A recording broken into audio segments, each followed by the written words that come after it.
Hey, good morning guys, Kevin Cage back with another daily cryptocurrency update. Welcome to the channel, like and subscribe if you like what you see, and let's get right into the information today, one take and uncut. So to kick things off guys, I'm going to title this video something regarding XRP will never be mainstream. And the meaning is this, and this is not clickbait. This is literally because XRP, as we've seen it, it is designed to be the underlying infrastructure of all payments. Now, it is the settlement layer. The XRP ledger can be the plumbing, and XRP is that taxi, so to speak, to take all the payments, value in real time with the most secure consensus mechanism and the most scalable technology that's designed to be most interoperable, an open sourced landscape that will choose the best technology and let the best survive. If XRP is not, going to win this battle on an open level playing field, then it is not worthy to win. Now, it's interoperable with ILP, especially with all other ledgers, and not only that, but all forms of tokenized value, whether that is cryptocurrencies, commodities, stocks, tokenized forms of real estate, metals, it does not matter. And this is all thanks to the interledger protocol. Now XRP can be that taxi service that sends Bitcoin and Ethereum or, any form of IOU for that matter on the XRP ledger, because it will still require XRP to fuel the transaction. And that is why it is so crazy, because at the end of the day, they can create some central bank digital currency, walled garden. They can create some corporate token to do all of this in the globe. But at the end of the day, that's going to require trust. And that is not how the world works. Now, XRP, not financial advice, but the way that it is going, and this is just my opinion, it will be the settlement layer of these central banks' core ledgers, not the payment layer, not the messaging layer. And again, it is designed to be made to work behind the scenes, continue to be the one that shall never be named, and it is superior to all cryptocurrency that I have seen in the market. Hence, even at Ripple, the IMF, the Bank of International Settlements, they already refer to it as a digital asset. Notice how Brad Garlinghouse quickly changed tune, the past few years, calling XRP a digital asset. He'll sometimes say cryptocurrency, and he'll kind of match, the interviewers, vernacular as well, out of respect to mirror somebody. But even the UK, their FCA, the Financial Conduct Authority, they've determined XRP a utility token or exchange token type of hybrid. Even Southeastern, Asian countries and regions, some of them have called XRP and determined it and classified it as a commodity. And perhaps it's a combination of all of those things, but I just wanted to start that off. All right, now I'm going to read this thread. Very interesting. This is Barry Curley. And again, just his thoughts on the matter, and I want to start a conversation down below in the comments and let me know your thoughts. So right here, Ripple's involvement with XRP's price. This is all my opinion and speculation. First off, I don't believe that Ripple has driven the price downward. XRP is and has been their currency for new initiatives and acquisitions. A higher price only helps that. Having said that, I am also of the belief that they have never done anything to drive the price upward, so why would Ripple practice a hands-off policy when it comes to XRP? First and foremost, regulation. Everything to not tie XRP to being a security. That sentiment goes for not pumping it up, exactly, as well as not driving the price down, because they don't want to associate anything that Ripple's doing with the movement of XRP, period, because that would not help their case. Granted, I'll bet my life that it'll never be classified as a security based off of, all the things that are going on, especially, not even just the lobbying as well, and, Ripple and DC now with their office, but just because of they've been working with the framework in the SEC for years now, so there's no reason why it would be. Now, we all know that XRP would work better in on-demand liquidity flows if the price were higher, exactly more liquid in every single way, and why not help it get there? See my first point. Also, before recently, Ripple did not have any rails in place for XRP to begin its journey in utility. Exactly. When XRP skyrocketed to all-time highs, $3, $3.50, $3.84, depending on what exchange high you're looking at, we didn't have these rails. We didn't even have XRapid or on-demand liquidity live, which is crazy to think. And now we have more on-ramps than ever. We have more regulatory clarity and more volume ready to go into the system for all these institutions, more APIs and gateways connected. Right here, if we look at 2017, when most other projects were marketing and pumping the value of their own coins, why wasn't Ripple? The answer lies in my first 2 points, plus we get some clues from Brad Garlinghouse interviews. If the company believes that 95% of the crypto market will fail, what will happen to the XRP price? If XRP is tied to Bitcoin, which has no utility and is built off a flawed consensus mechanism, referring to proof of work, and especially with the small, I can count on one hand the mining farms in China that can literally manipulate the price of Bitcoin, whether up or down. Just keep that in mind. What will happen to Bitcoin's price and the rest of the market? Why spend resources and time pumping something up that you believe will inevitably fall? And again, they don't want to pump XRP unless it's actually ready to do that. The only time XRP's price will go up, in my opinion, from utility is when it is truly needed to be used finally. And then that analogy, flip the switch, makes sense, whether that's a slow and steady rise or multiple jumps or one big jump. As the crypto market has crumbled, I look at the moves Ripple has made and all I see are real pros. They have gone on a buying spree when the cost of equity stakes, acquisition, and acquiring talents is cheap. Exactly. Full court press when they needed to. They use this bear market to their advantage. And so have I as an investor. Now, they know a bear market will not last forever, and they have taken full advantage while it is has set up for them. Now on to the good. The recent third quarter report stating escrow sales diminishing, the last month's escrow being funneled back to the 55th month, the recent cash infusion instead of funding through XRP sales, all of this speaks to me. It says, we are now interested in the Tivy I believe that, is that Tivy? I've never seen that word. Appreciation of the digital asset. Is it tithe? I don't know. I'm bad at English.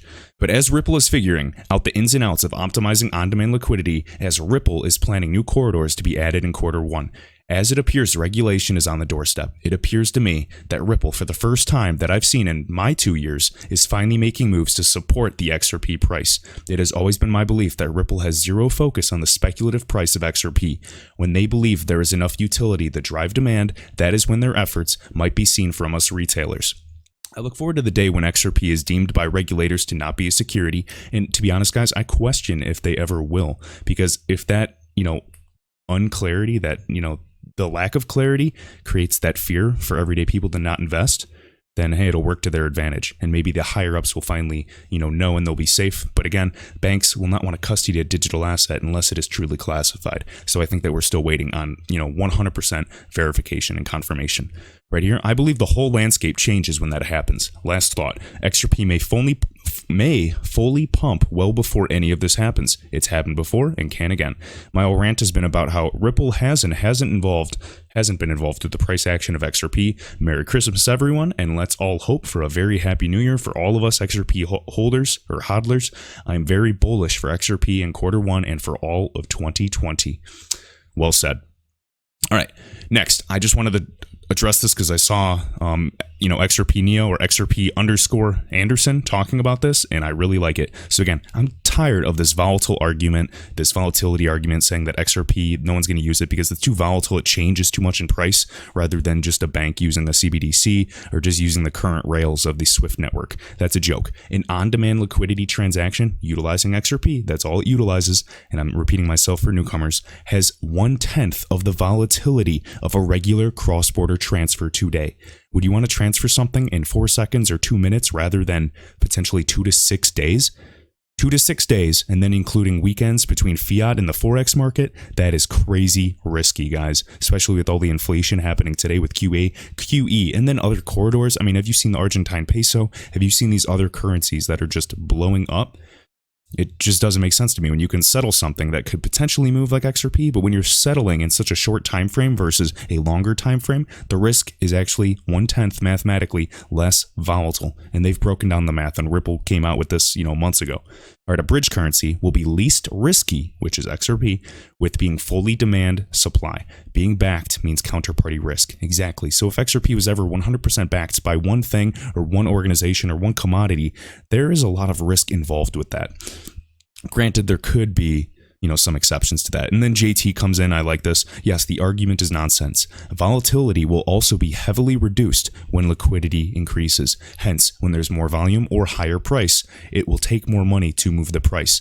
When there's more on-ramps and there's more money in, liquid, XRP, will have less volatility and be more favorable for banks, FIs, corporates at a higher price. And this is well known. Now, you would not back a bridge asset with another counterparty risk. Absolutely. You don't want to trust anybody. You don't want to have the counterparty risk. You want to have an asset that has organic liquidity and developed over time, just like they're building these rails. Next, this is pretty cool. Spyro tagged me in this. So we got Ripple CEO Brad Garlinghouse to speak at the 55th Global Forum. And I believe this is in March in Singapore. And again, they're hoping they could talk about XRP up here in the limelight. We shall see. And again, this is March 13th and 14th in Singapore. Just wanted to share that. But to reference the groups that he'll be speaking alongside with, check it out. Central Banks of Pakistan, Central Bank of Malaysia, Goldman Sachs, Citibank, MasterCard, JP Morgan, Google Indonesia, LinkedIn. I mean, just to name a few guys, look at these guys that he speaks side by side with. We know that some of them are also RippleNet partners. No surprise. Is he just merely a consultant, or are they actually talking about real time settlements and XRP's role? Could something happen in the next few months before this meeting to make a lot more sense and shine some light on that? I don't know. I don't want to hype you guys up, but I do want to get this information out there just in case. All right, next, Roses on the Moon. Thank you for your tweets. So Ripple just made it on its, onto the mainstream in terms of Vietnamese media. So right in Vietnam, they have this video. I don't want to, play for copyright purposes. Don't want to take the risk, but very cool. Just showing, typical RippleNet stuff, on-demand payments, QR codes, settling at bank levels. Whole thing with RippleNet, and now, more so just on-demand liquidity. So thought that was cool. And then lastly, finishing off with this, as we've been talking about CBDCs, central bank digital currencies, the more adoption we see, the better it is for XRP as that bridge asset of true interoperability between all these central banks, because they need an agnostic bridge asset between them to actually transfer value cross-border. Granted, CBDCs, these walled gardens, can actually 100% improve efficiency on a domestic level within their own country, but it does not solve the cross-border payment problem, especially reducing these pre-funded accounts. So again, this is going to be launching. So the Bahamas in Exuma, which is a district of several islands, I believe, their digital currency pilot project goes live tomorrow. And as we can see in this article, so the central bank will introduce a digital version of the, I don't even know how to say this, Bahamian dollar, starting with the pilot phase in Exuma in December 2019, and then extending into the first half of 2020. As we can see, talking about this, their whole Bahamian, hopefully I'm saying that right, that's funny to say, payment system modernization initiative, which began in early 2000s. And again, improved outcomes for financial inclusion, boom, boom, financial inclusion, interoperability, opening everybody, removing friction, and access, making the domestic payment systems more efficient and non-discriminatory. Discriminatory. And again, this is all about a level playing field. Keep that in mind, guys. Let me know your thoughts down below. Let me know any other countries. I know we've gone over about 18 countries that will be initiating well over pilots, but planning to actually implement and go digital. And keep in mind, whether that's Argentina, China, you name it, we are expecting at least, a handful of countries in 2020 to go 100% digital. That's exciting. And again, this is validating the investment. My only fear, and I know XRP will succeed, that is just my bias from research. But the thing is, I don't know how high we can go, and I do not know when, whether that is next week or in a few years. My only fear is that we are too early. But when you're seeing all this, and typically, governments lie and like to, underestimate, guys, I think we might be right, right on schedule. Wish it happened sooner. I'm getting bored with these low prices, just accumulating when I can, but nothing has changed. I am not fooled by short-term price dips. It just does not faze me at this point. I mean, if it does to you, perhaps you're overinvested, or you just need to step away and relax for a bit because you know what you're holding. With that, guys, I appreciate it. Hit that like button, share this video around. I appreciate all the support, and until next time.